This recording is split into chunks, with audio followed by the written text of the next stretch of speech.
Want to use Adobe Acrobat Reader on your iPhone?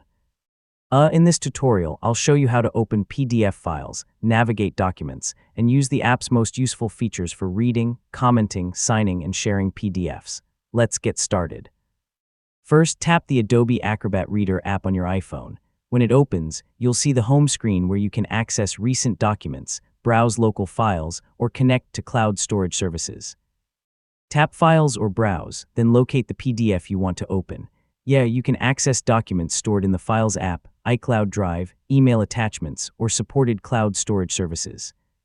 Swipe through the pages to move around the document. You can pinch to zoom in for detailed text or images, then zoom back out for a full-page view. Use the page thumbnails if they're available for quicker navigation.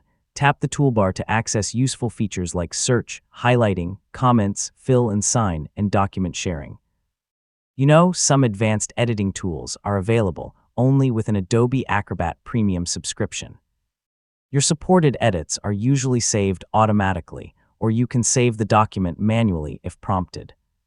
So to share the PDF, tap the share icon and choose Mail, Messages, AirDrop, or another compatible app.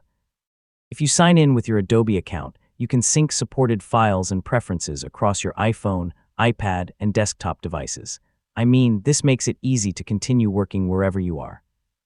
And that's how to use Adobe Acrobat Reader on your iPhone.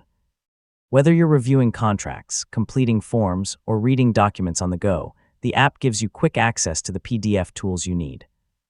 If this tutorial helped, leave a like, subscribe for more software guides, and thanks for watching.